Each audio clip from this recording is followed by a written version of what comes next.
The cold wind moved through the cornfields like a whisper no one was meant to hear, and yet it carried the weight of secrets that could tear families apart. In a small Amish community nestled on the edge of Lancaster County, the night was sacred.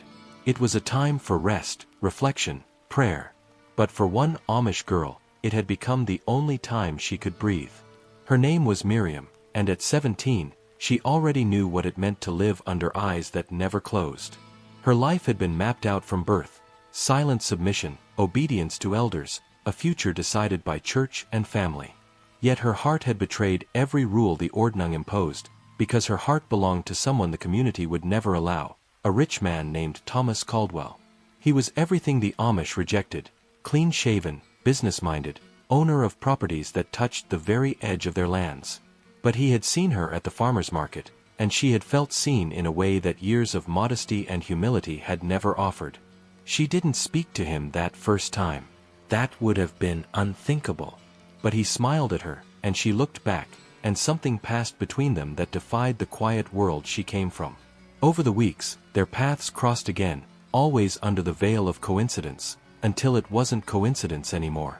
Thomas left her small, respectful notes at the edge of the orchard she passed on her way to the dairy barn. She never wrote back, not with ink. But she left flowers, folded napkins, a braid of wool thread. It was their language, tender and invisible. Still, she knew it couldn't last. Her brothers had started watching her closely. Amos, the eldest, had grown suspicious. He said little, but his silence held questions she couldn't answer. Jacob, only a year older than her, was more direct. He asked if she was being tempted by the English world, if she had wandered too close to the property lines where cars hummed and electricity buzzed. She denied it all. Lied with a straight face. Lied with her hands still trembling from touching the last note Thomas had left. If it's too hard to speak, meet me one night at the covered bridge. I'll be there. That note burned in her apron pocket for days. Her sleep turned shallow. Her work became clumsy. She dropped a glass jar of preserves at the market and cried not from the noise but from the fear that someone would see right through her. And yet, on the 7th night, when the moon was thin and the crickets loud, she made her choice. She waited until the kerosene lamps were out and the house was wrapped in the breathing rhythm of sleep. Her bare feet kissed the floorboards as she slipped out, wearing only her plain dress and shawl, heart pounding louder than any bell that ever called her to worship. She didn't know what she'd say to him. She didn't know what he expected. She just knew that the bridge was real, the invitation was real, and if love had any courage left in it, she had to follow where it led. The field path was longer than she remembered, made longer by the ache of fear in her legs. She thought of her father, how he'd hold his Bible tighter if he ever found out. She thought of her mother, who once told her that silence could be holy but could also kill a soul. She thought of her brothers, and that was when the shiver ran through her, not from cold, but from instinct. She paused by the edge of the woods that lined the road. The covered bridge was ahead. She saw it. And in that moment, every childish hope swelled inside her. But as she stepped forward, a shadow moved to her left. Then another to her right. And suddenly, she realized she was not alone. Her brothers had followed her. Or worse, they had anticipated her. They stood like sentinels at the mouth of the bridge, one on each side. Amos had no lantern, no words, only a stare that was as sharp as any blade. Jacob clenched his fists, not from anger perhaps, but from disbelief. The betrayal cut both ways. In their minds, they weren't just watching a sister run into the arms of an outsider. They were witnessing the collapse of a family's honor, a rejection of everything sacred. Miriam froze. Her breath caught in her throat. She looked past them, desperately, and there, just inside the bridge, was Thomas. He hadn't seen the brothers yet. He stood with a single rose in his hand, dressed simply, respectfully, as if he had tried to meet her halfway into her world. But the distance between them had just grown infinite. She tried to speak, but no words came. The tension thickened into silence. Amos finally moved, not toward her but across her path, blocking her view. He didn't touch her. He didn't need to. The message was clear. Turn around. Go back. Forget. And for the first time since this secret love had bloomed, Miriam felt the crushing weight of who she was.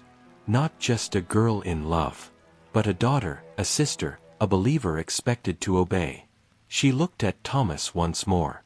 He had seen now. He understood. He didn't move forward. He didn't call out. He simply bowed his head, and slowly, painfully, turned to walk away. That image, his back fading into the shadowed wood of the bridge, would never leave her. But the story, of course, was only beginning. Because what had happened that night was not just the end of a meeting. It was the start of a war within her, a war between heart and heritage, between who she was born to be and who she might dare to become. Under the gray weight of the morning sky, the house was already awake, but no one spoke of what had happened during the night. Miriam returned not through the front door, nor through the kitchen as she normally did after morning chores, but through the narrow side passage that led to the laundry porch, her shoes soaked in dew, her eyes swollen with the salt of tears she never allowed to fall. Her brothers had walked behind her the entire way back, not speaking, not rushing her, not even once looking at her directly. It was a silence more punishing than any scolding or hand raised in anger, because it was the silence of disappointment, not the disappointment of rules broken, but of loyalty fractured. Her mother stood at the table folding cloths when Miriam entered, and her eyes, aged by years of plain living and quiet endurance, met hers for only a second. No words passed between them, just a tightening of the jaw, a lowering of the gaze, and the kind of sadness that women in their world carried silently until it hardened into resolve. Her father didn't come in for breakfast. That was answer enough. He knew. They had told him. Or perhaps he had already known for some time, watching her, watching them, as fathers in their world always did from the shadows of the porch, through the window, behind the scripture left open on the table. Miriam washed her hands slowly in the tin basin, scrubbing longer than needed, as if she could cleanse herself of the look in Thomas's eyes when he saw her surrounded, motionless, unable to move toward him. She had thought the bridge would be a place of hope, a meeting point between two lives that didn't have to cancel each other out. Instead, it had become the border she could not cross. And now, back in the world of plain linen and unspoken expectations, she realized what that failure would cost. The first punishment was isolation. Not the kind spoken aloud, not the kind assigned with rules and consequences, but the quiet shift of energy around her. Her mother handed her tasks without touch. Her father did not call her name once throughout the day. Her brothers ate in silence, their eyes on their plates, their ears deaf to her presence. She became a ghost in her own home, visible but unacknowledged, her existence trimmed down to labor and stillness. And in that silence, her thoughts turned dangerous. She remembered every glance Thomas had ever given her, every folded corner of every note he had written, every time he had waited at a distance just to see her from afar. And she remembered that he hadn't run. When he saw the truth, that she was not alone, that she had been followed, he hadn't turned in panic or shouted in defiance. He had bowed his head, not in shame, but in respect. He had known that she couldn't walk to him, that if she did, she might lose more than her family. She might lose herself. Yet that night haunted her still. She dreamed of the bridge.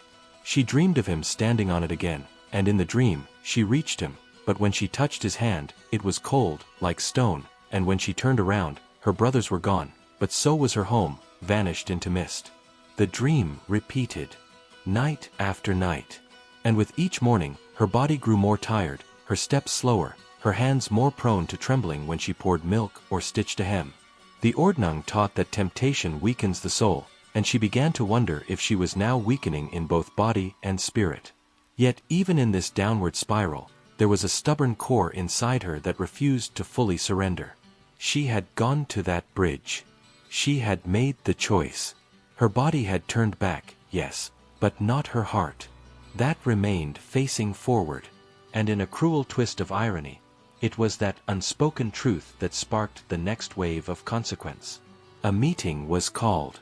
Not one announced openly, but the kind that always came after a long silence in the community. a visit from the bishop and 2 elders, who arrived in their simple buggies and stayed through supper. They didn't ask questions at the table. They waited until the dishes were cleared, until the house was quiet, until Miriam sat alone in the parlor with her mother while her father joined the men outside. They spoke low, but she could hear pieces of it through the window. Terms like guidance, danger of outside influence, purity, and renewal of boundaries. Her heart pounded as she pretended to stitch, her needle slipping more often than not.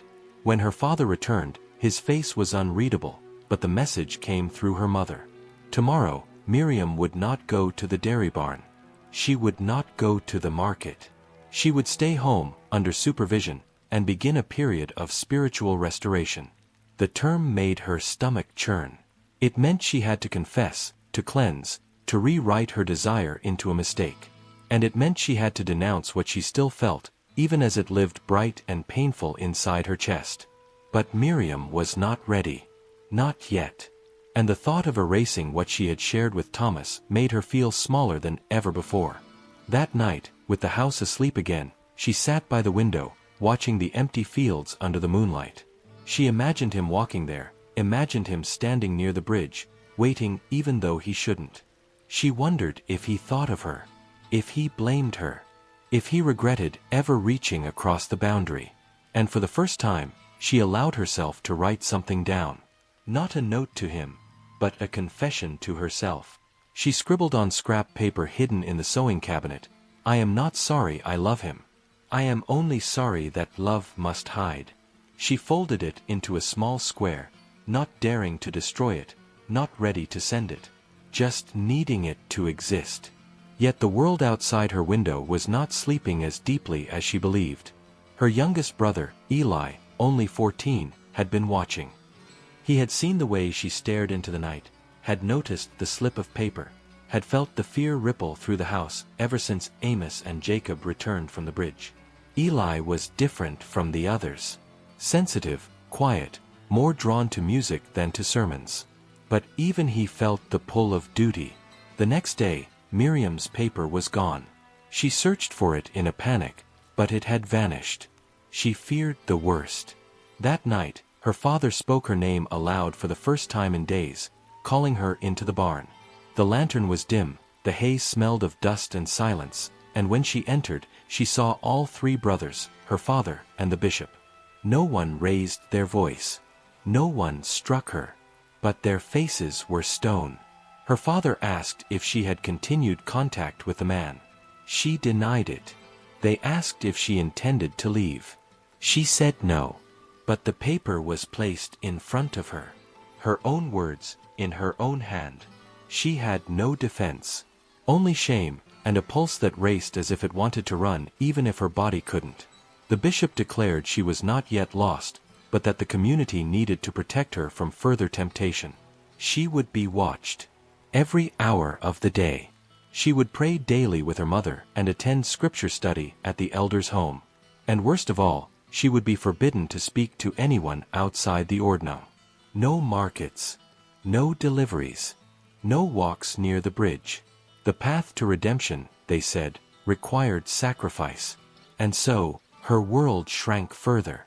The sky seemed lower, the walls closer, and the air thicker. She did not cry. She worked. She nodded. She folded her hands in obedience. But something had shifted. Because Thomas had waited once. And now she wondered, would he wait again? The mornings became a discipline of stillness. Miriam moved through the chores with the precision of someone who understood that one misstep could set off an avalanche of consequences. The quiet had a shape now. It wasn't just absence of sound, but a pressure she felt between her ribs, a weight behind her eyes that refused to fade. The community had closed in, gently but firmly, with 1,000 small acts of surveillance disguised as care. Women visited her mother more often now, always with baskets and scripture verses, their eyes flicking toward Miriam whenever they thought she wasn't looking. Her brothers remained unreadable, even Eli, whose betrayal had been wrapped in the illusion of concern. They all believed they were helping her. They believed they were saving her soul from a path they didn't understand and refused to question. And so she played her role, hands folded in prayer, eyes lowered during mealtime, her voice never louder than necessary. But in the middle of all this submission, her inner world refused to go silent. She had begun to write again, this time in her mind, whole letters she couldn't send, lines of poetry that surfaced while scrubbing potatoes or sewing a hem. And though she never dared say his name aloud, the syllables lived in her breath each time she exhaled beside the window at night. Thomas had not returned to the bridge, at least not to her knowledge. But she had seen his car once, a sleek but modest vehicle parked near the edge of the property line where the orchard fence curved. She wasn't supposed to be outside alone, but she had gone to gather eggs while her mother churned butter and had caught the glimpse of silver through the trees. It didn't move. She didn't approach. But her heart had reacted like a wound touched too soon, stung, then throbbed, then remembered what it meant to feel alive. She clung to that moment like a secret prayer, an anchor in the sea of forced obedience. Because Thomas hadn't disappeared. He hadn't let the bridge become the end.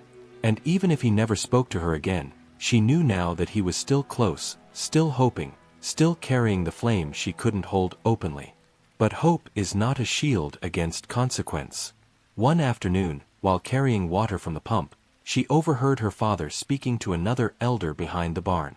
The tone was not angry, but weary, like that of a man whose heart had been dragged into a storm he didn't know how to weather. The word he used chilled her. Arrangement. He was considering sending Miriam to live with extended family in another district. Stricter, more rural, deeper into the ordnung, far from the reach of the English world.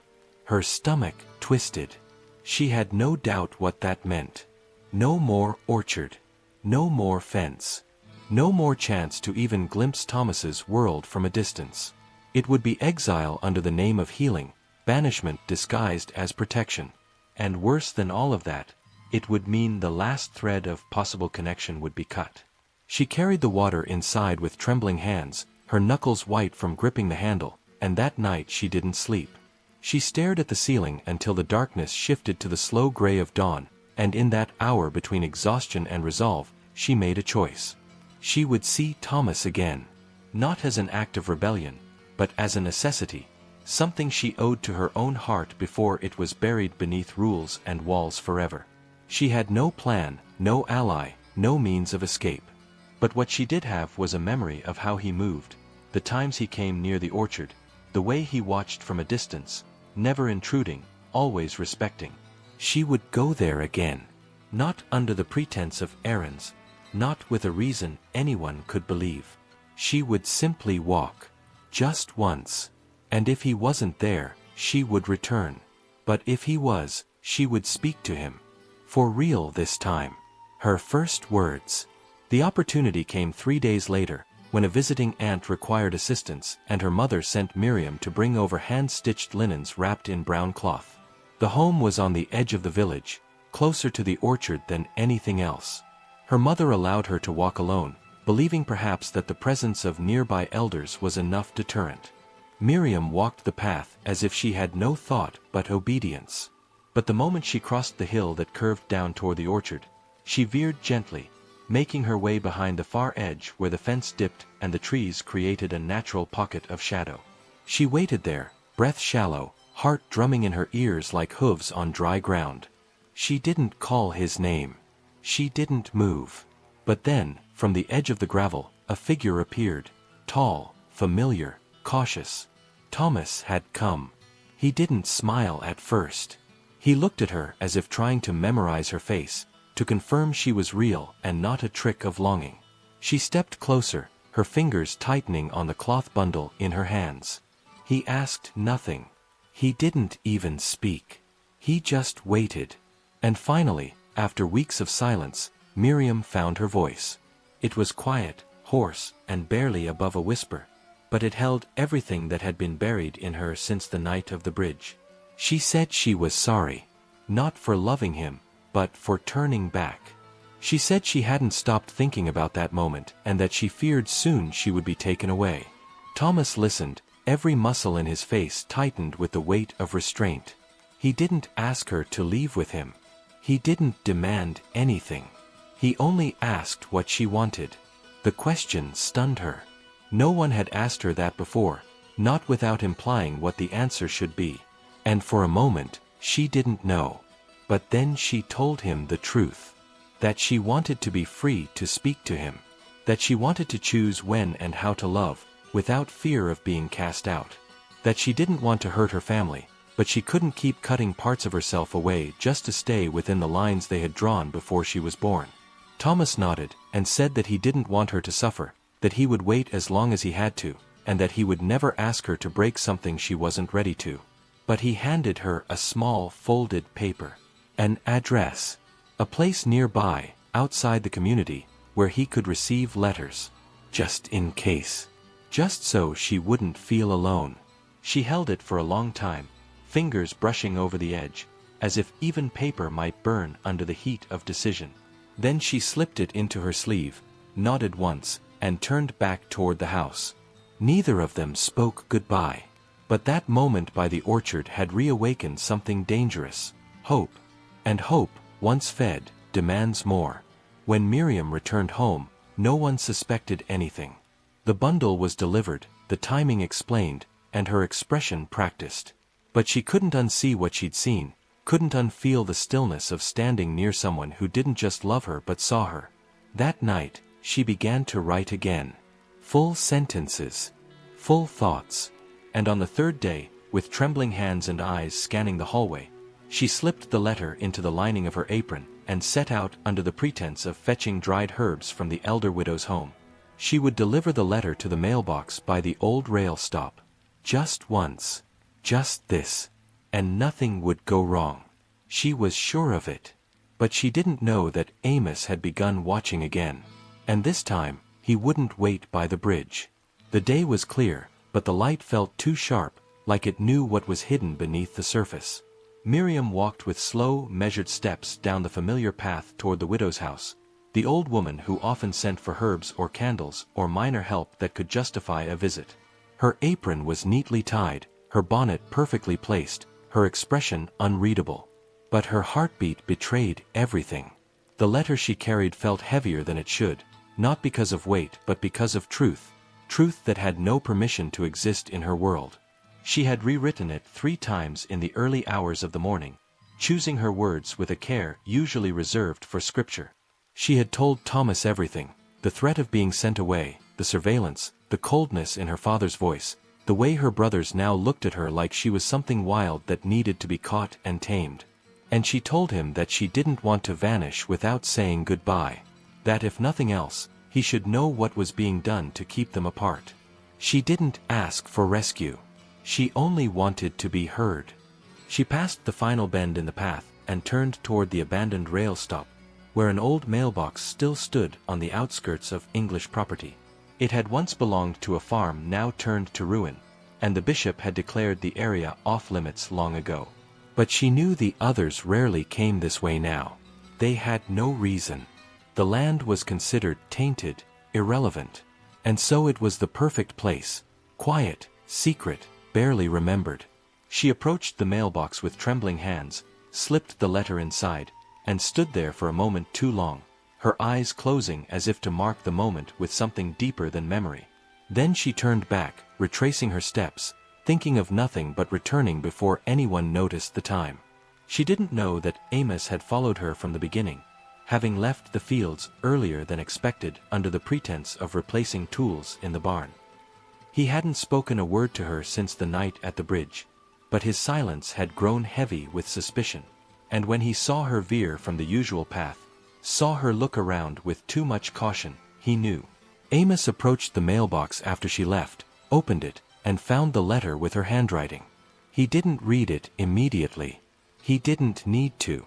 The meaning was clear. What he chose to do next, however, wasn't driven by fury or hatred, but something deeper, more distorted, an obsession with duty. To Amos, protecting Miriam meant controlling her, even if she didn't understand.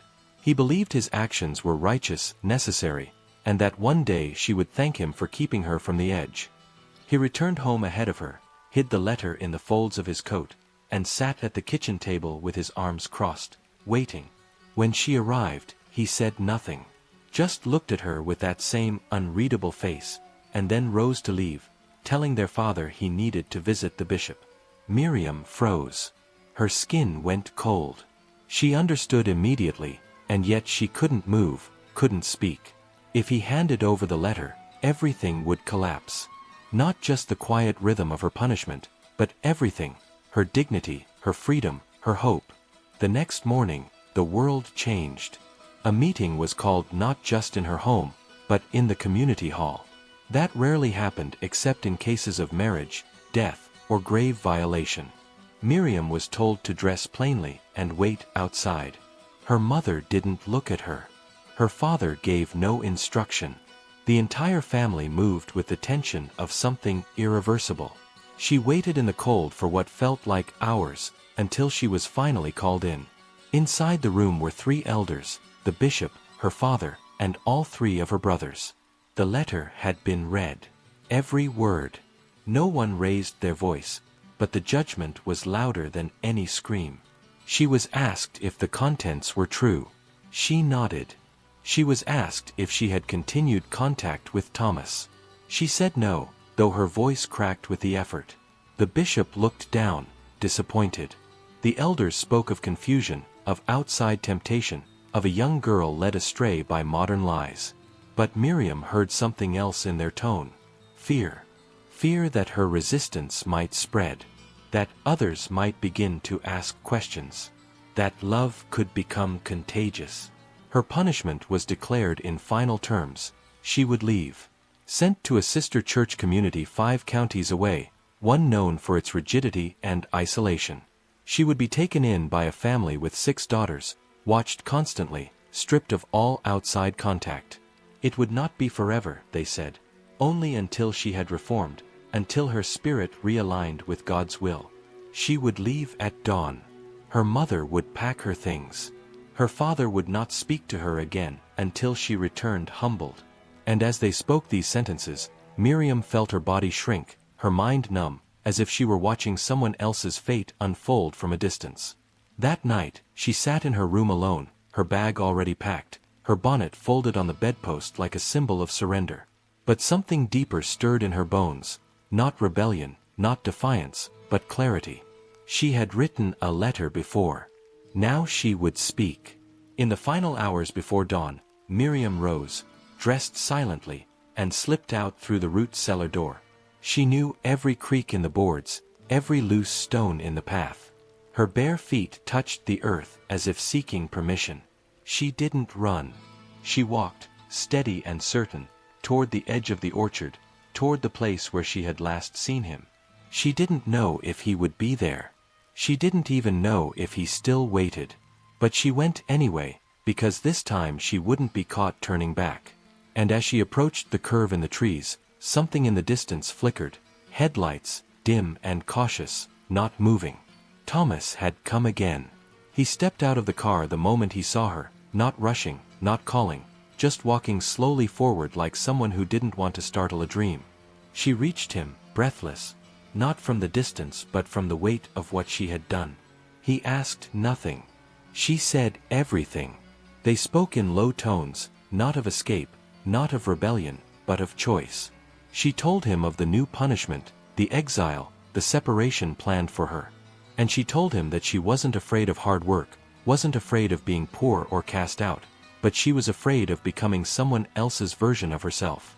He listened with hands trembling, face full of a pain held too long. He asked again what she wanted. And this time, she told him. She wanted to choose love, even if it meant leaving everything behind. But neither of them saw the shadow that moved between the trees. Jacob had followed this time, not out of suspicion, but because he had seen Amos's obsession begin to spiral. Jacob was more moderate, more human in his thinking, and though he didn't approve, he no longer believed fear was the answer. But when he saw her standing with Thomas, saw her lips moving, her hands reaching, he turned away, not to report, not to punish, but because something cracked inside him, a truth he didn't know how to face. He returned home, said nothing. But Amos saw the dirt on his boots, and the storm began to build again. The storm didn't come with raised voices or slammed doors. It came in silence, in the way Amos stood at the table that evening, staring at Jacob longer than necessary, asking no questions because he already understood. Miriam noticed the tension immediately, the quiet that thickened when she entered the room, the glances exchanged between her brothers, the way her mother's hands trembled as she sliced bread, barely touching her own plate. Her father kept his gaze lowered, which meant he had already been told something. But what, and by whom, she didn't know. Her mind raced through every detail of the night before. Her steps through the orchard, the meeting with Thomas, the words they had shared under the pale moonlight, the trembling certainty she had finally voiced. She hadn't seen anyone. She hadn't heard a thing. But now, everything felt fragile again, as though her escape had been merely borrowed time. The letter had already cost her one exile. A second transgression, especially after her punishment had been declared, could mean something far worse. That night, she didn't sleep. She sat by the small wooden window, twisting her fingers through the hem of her nightdress, staring at the shadow of the barn and waiting for a sign. Any sign. But the house remained still. No one came to her door. No one said a word. And yet the absence of action felt more dangerous than confrontation. She understood then that Amos was no longer interested in warnings or mediation. He had reached the end of his patience. The next move would not be a conversation. It would be a final strike. And when it came, it would not leave space for forgiveness. At dawn, the world pretended to return to normal. The chores were assigned, the milk was churned, and the carts were hitched. But the eyes that followed her, the stiffness in Jacob's shoulders, the sudden reappearance of Eli at her side whenever she moved beyond the porch, it all confirmed what she feared. She was being watched again. This time not with caution, but with finality. They were waiting for her to slip once more. And this time, they wouldn't let her return. Miriam knew the window was closing. Whatever freedom she still possessed was a flicker. She had to decide now, not tomorrow, not after the next letter or meeting. She had to choose whether to let go of everything she knew or to allow herself to be buried in it alive. Her thoughts returned to Thomas, to the way he had stood in the shadows, not begging, not demanding, just waiting for her choice. And for the first time in her life, she realized that maybe love wasn't about being rescued. Maybe it was about who you chose to become when no one was coming. That afternoon, she walked to the shed under the pretense of checking the grain bins. The shed had always been a quiet place, out of the line of sight, shielded by the tall silo. She slipped inside, hands shaking, and pulled out the small sack she had hidden days earlier, just in case. Inside were only the barest essentials: a second pair of stockings, a folded kerchief, a strip of dried bread, and the note with Thomas's address. No money, no clothes, nothing that could tie her to the outside world. But it would have to be enough. She didn't plan to leave that night. It was too soon, too obvious. But fate, or perhaps the bitterness of suspicion, moved faster than she expected. After supper, her father asked her to stay behind while the others cleared the table. It was the first time he had spoken directly to her in over a week. His voice was quiet, but not kind. He said only that they knew she had broken the conditions of her correction. That someone had seen her speaking again to the man. That the family had no choice now but to act swiftly. At sunrise, she would be escorted to the new community.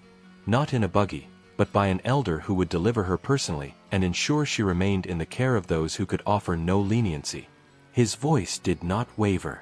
It was not anger. It was surrender. He had already made peace with the idea that he was losing a daughter in order to save a soul. Miriam didn't answer.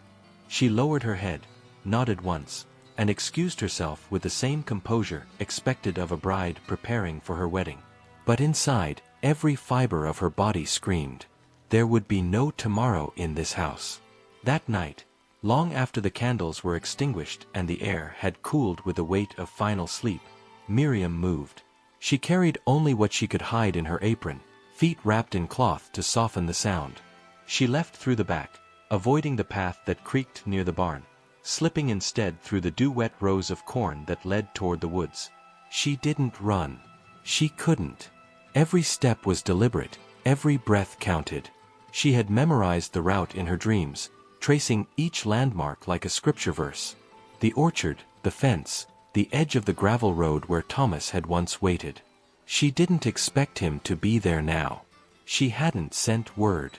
She had no way to. But she walked anyway, because she could no longer exist in a world where her voice was a sin and her heart a wound. The sky above her was wide and indifferent, stars burning in their cold silence.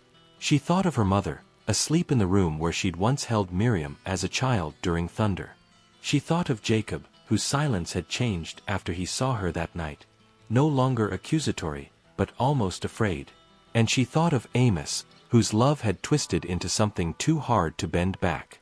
When she reached the road, she crouched behind a tree and waited, unsure what she was hoping for. She didn't know if she could make it to the address. She didn't know if she'd be taken in or turned away. But the fear of not trying felt larger than the fear of failure. And then, in the distance, she heard the low hum of an engine. A car approached, slow, its headlights cutting through the dark like hesitant questions. Her heart caught. She stood, stepped out into the edge of the gravel, and raised her hand. The car slowed. The door opened. And Thomas stepped out. He didn't speak. He didn't need to. His face said everything: shock, relief, terror. She took 2 steps forward before her legs buckled, not from pain but from the sheer flood of release. He caught her, arms wrapping around her in a gesture so careful it felt sacred. They didn't embrace like lovers. They held like survivors. He opened the door. She climbed in. And as they pulled away, neither looked back. But they didn't know that from the top of the ridge, beneath the heavy oak tree where the old fence line met the orchard, a figure stood watching. Amos had known. He had felt it in the shift of silence, in the timing of her eyes. He hadn't tried to stop her this time. Not yet. But the image of her climbing into that car, leaving their world behind, would not rest in his mind. It would fester. And Amos was not done. The car moved silently through the backroads, its tires humming against the gravel, carrying with it a girl who had never before traveled in the dead of night without the permission of her family or the blessing of her church. Miriam sat beside Thomas, her hands clasped tightly in her lap, her eyes wide not from fear but from the overwhelming unfamiliarity of freedom. Every tree that passed, every fence, every dim porch light they left behind felt like a symbol torn from a life she once memorized and was now leaving unread. She didn't speak. Not because she had nothing to say, but because words had become too fragile, too vulnerable to survive the shift from thought to sound. Her mind raced to stay ahead of the questions already clawing at her resolve. Where would she go? How long could this last? What would happen when the elders learned she was gone? But she pushed them aside like brambles scratching at her sleeves. This night was not about plans. It was about breath. About choosing to exist on her own terms, if only for a moment. Thomas drove with both hands on the wheel, glancing at her only when the road stretched straight and quiet. He didn't ask where she wanted to go. He already knew. The safe house belonged to an old friend, a woman who had once left her own strict religious background and now ran a quiet farm outside the city limits. It was not luxurious, not large, but it was private. She had agreed to take Miriam in without questions, without papers, without timelines. Just a bed, meals, and silence until the girl could decide what came next. Thomas had arranged everything long before Miriam had asked for help, not because he believed she would run, but because some part of him had hoped she wouldn't have to. Yet as the miles stretched between them and her past, the weight of the decision began to settle into Miriam's spine. Her feet curled inward, her fingers twisted in her skirt, and she looked out the window as the dark fields rolled by, wondering whether her absence had already been discovered, whether Jacob would wake and feel guilt, whether Eli would cry, whether her mother would touch the bed and know instantly that she was gone. At the farmhouse, Thomas parked without cutting the headlights. The porch light flicked on before they stepped out, and a tall woman with strong shoulders and kind eyes appeared at the door, wearing a long coat and holding a mug. Her name was Claire. She didn't smile, didn't rush forward. She only nodded once, stepped aside, and said, "Come in when you're ready." Miriam stood in the yard for a long time, her shoes sinking slightly into the cold dirt, the stars above her like quiet witnesses. Thomas didn't push her. He stood beside her, silent, the air between them filled with the heaviness of what had just begun. Finally, Miriam moved toward the porch, her steps slow, like someone approaching sacred ground. Inside, the house smelled of cinnamon and wood smoke. Claire showed her the small room upstairs, the quilt folded neatly at the foot of the bed, the lamp flickering with a soft yellow hue. She said good night and left, never once asking why she had come. That night, Miriam lay awake for hours, listening to the sounds of a new world, pipes groaning faintly in the walls, wind brushing against the windows, an occasional car in the distance. She didn't cry. She had no tears left. She only held the fabric of the quilt and stared into the dark, wondering who she would be when morning came. But while Miriam tasted her first night of uncertain freedom, the world she had left behind was cracking under the pressure of her absence.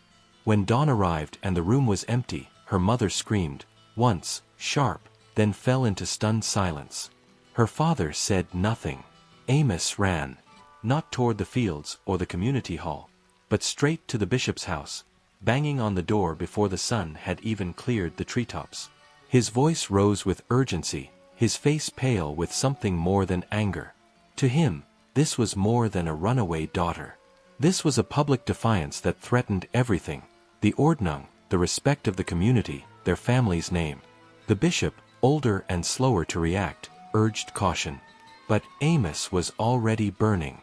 He insisted the girl be found, that Thomas be named in front of the council, that action be taken not just as a correction, but as an example. The other brothers watched with unease. Even Jacob, who had once believed Amos was only stern, now saw the fury in his eyes and wondered whether this was still about righteousness, or about pride. Within hours, the elders convened. The news spread like fire across fences and clotheslines. Some whispered of shame, others of concern. But the verdict was quick. Miriam had left without blessing.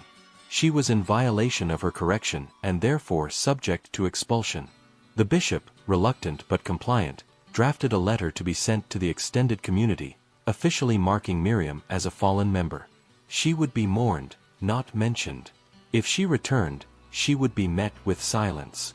And if she was seen with Thomas again, the elders would pursue legal action under the pretense of coercion. Amos took the letter without waiting for permission and rode into town to deliver it to the post himself. But he didn't go home afterward. He sat on the edge of the main road, staring at the horizon, gripping the reins with white knuckles. He had failed once, and now he wouldn't fail again. Meanwhile, at the farm, Miriam began to learn how to exist without permission. Claire gave her space, offering no rules beyond respect and kindness. Meals were shared in silence at first, then in brief conversations about nothing: weather, animals, books. Thomas visited each afternoon, never staying past sunset, always careful to keep his distance, not because he feared her presence but because he understood that even love can be overwhelming when mixed with guilt. Miriam began to write again, not letters, but pages of thoughts, questions, dreams she hadn't dared to dream before. She watched the sunrise from the porch each morning and realized that for the first time, no one was measuring her silence. She could choose when to speak, when to be still. Yet inside her, the tether had not been cut. Her family still lived in her blood. Her mother's hands, her father's eyes, the scripture on the wall, all of it echoed in her bones. And sometimes, when the wind shifted, she would feel the weight of everything she'd lost pressing into her chest. On the seventh night, Thomas arrived with a basket of books, most of them old, worn, soft to the touch. He said nothing as he placed them on the table, but as he turned to leave, Miriam finally spoke. She asked him if he still believed this could last. If a girl raised to vanish could ever be real in his world. He didn't answer right away. He looked at her like someone who had already known the cost but still hoped the price might change. He said he didn't want her to change for him. He wanted her to grow for herself. And if she chose another path one day, he would accept it. But he would never stop waiting. Not out of desperation, but out of belief. Miriam watched him drive away, the tail lights flickering against the dark road. She stood there for a long time, holding the last book he had placed in her hand, a worn copy of poems about migration, loss, and home. Inside the front cover, he had written one line in pencil: "Even the wind can carry roots." But far from the quiet safety of the farm, Amos had reached a new level of determination. He no longer trusted the council, nor the bishop. He began to ask questions in town, show photographs, speak to drivers and farmers. He had heard once where Thomas's properties extended, and now, with fire in his gut and silence in his mouth, he would begin his search. Because to him, Miriam wasn't just a sister. She was a battle he refused to lose. The days that followed passed in a fragile calm, the kind that settles like dust after a storm but never quite feels clean. Miriam began to adapt to the rhythms of the farmhouse, early mornings with Claire tending to the chickens, quiet afternoons reading or folding laundry, and long evenings spent by the window, her thoughts wandering backward while her body remained still. There was no schedule forced upon her, no voice measuring her silence, and yet her life still moved carefully, as if each step might stir something buried too deep to name. Thomas visited less frequently now, not because his affection had waned, but because he understood instinctively that space was part of the healing. He left behind small things each time he came: a scarf when the nights grew cold, a jar of preserves, a pair of gloves too large for her hands but warm nonetheless. And though he never stayed more than an hour, his presence became a rhythm she looked forward to, not for what he gave, but for what he never asked. He didn't ask her to forget. He didn't ask her to decide. He simply gave her the dignity of time. But time, like silence, cannot protect forever. What Miriam didn't know, what Claire and even Thomas hadn't considered, was that Amos had never truly stopped watching. The letter of expulsion may have closed the church's door on her, but it had opened another one for him, the conviction that if the Ordnung would not act decisively, then he would. His efforts had grown more desperate in the past days. He had spoken with farmers on the outskirts, asked questions at gas stations, visited produce stands where English and plain folk sometimes mingled. He had no photograph of Thomas, but he carried Miriam's bonnet in his satchel, a faded ribbon tucked inside, something she had left behind long ago and that he now held like evidence of a crime. When he learned of the farmhouse through a vague reference made by a grocer who once sold eggs to Claire, he traveled by night, arriving in the wooded hill country just after sunset, his buggy left at the edge of the trees so as not to draw attention. He watched from a distance, through branches thick with early frost, and when he saw the silhouette of his sister standing on the porch with a book in her hands, something twisted hard inside his chest. She looked older, somehow. Not in years, but in posture, in the way she stood without apology, her gaze scanning the horizon as if it belonged to her now. Amos didn't move that night. He only watched, clenched fists inside wool sleeves, the ache in his bones a mixture of rage and grief. He returned the next day, and the next, his presence always hidden, his eyes locked on the house like a hawk tracking a trembling rabbit. He waited for Thomas to arrive. When he finally did, midweek, late afternoon, carrying a bag of books and groceries, Amos took note of everything. The license plate, the way Thomas parked, how long he stayed, how far apart they stood when they spoke. The simplicity of the scene made his skin crawl. There were no kisses, no embraces, just two people talking like equals. But to Amos, that was the greatest betrayal of all. Because it meant that she had changed. That she was not merely lost but transforming. That the girl who once whispered hymns now stood on foreign ground without flinching. The following morning, Miriam awoke to a sound that didn't belong. A sharp knock at the front door. Claire answered with cautious steps, her voice low but steady. When she returned to the kitchen, her face was paler than usual, and she asked Miriam gently if she had given anyone their location. Miriam froze. She said no, of course not. She had told no one, written nothing. Claire nodded, lips pressed tight, and said that a man had come asking questions. An older man, with a long coat and hard eyes. He hadn't given a name, but he asked if a girl named Miriam had passed through, claimed she was in danger, that her family was worried for her safety. Claire had lied. She said she hadn't seen such a girl, and the man had left, but not before glancing over her shoulder, as if trying to peer into the house through sheer will. Miriam's hands trembled as she lifted her teacup, the ceramic clinking against the saucer. She knew who it was. there could be no doubt. And she knew, too, that he wouldn't stop now. He had seen enough. He had marked the ground. And next time, he would come back not as a visitor, but as a brother reclaiming what he believed was his. That night, she packed. Not in panic, not with tears, but with calm, steady motions, folding what little she had into the same small sack she had carried before. Claire watched her with a sadness she didn't try to disguise. She didn't try to stop her. She only helped wrap the bread in cloth, filled a flask with clean water, and handed her a folded map. They didn't speak of return. They didn't speak of safety. They only embraced once, briefly, and then Miriam waited by the gate until Thomas arrived. This time, he didn't ask why. He could see it in her eyes. She was not running from home. She was running from the shadow that refused to let her go. He drove them to a small motel near the river, quiet and anonymous, where the windows faced the woods and the neighbors kept to themselves. There, she rested. Not peacefully, but without interruption. And in the morning, they spoke of what came next. Thomas suggested going further, into another state, where she could start over completely. He said he had friends who could help, places where no one knew the name Miriam or the weight it carried. But Miriam hesitated. Not because she doubted his love, but because she felt the fracture inside her widening. She had left her family, her faith, her roots, and now she was being asked to leave even her name. She didn't know if she could survive that. She didn't know if what would be left would still be her. And yet, when she closed her eyes, she saw the shape of Amos in the trees, saw his boots pressed into the earth like judgment. She had no illusions. If he found her again, he would not come with words. He would come with consequence. 2 days later, while Thomas was out gathering supplies, Miriam walked to the river's edge. The water was slow, reflective, like her own thoughts. She dropped a stone into the current and watched it vanish.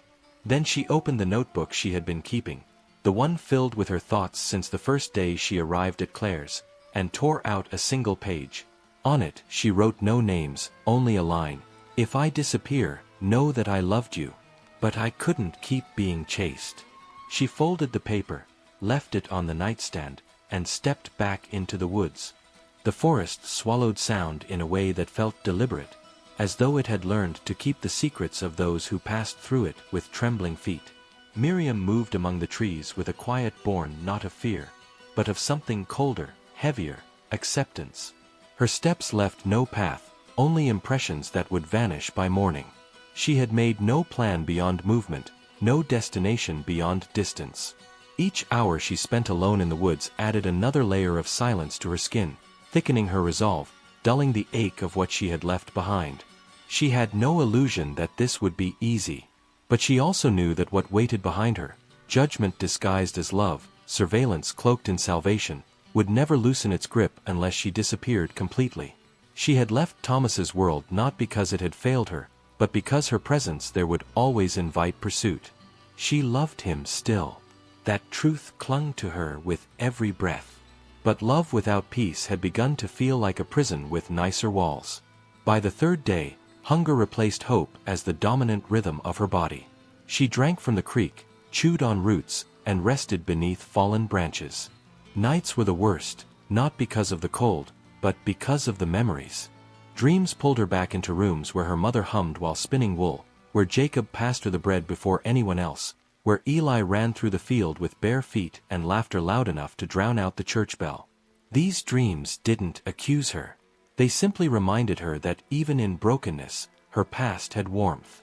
And then, as the night deepened, she would wake to the stillness of the forest and remember why she had left.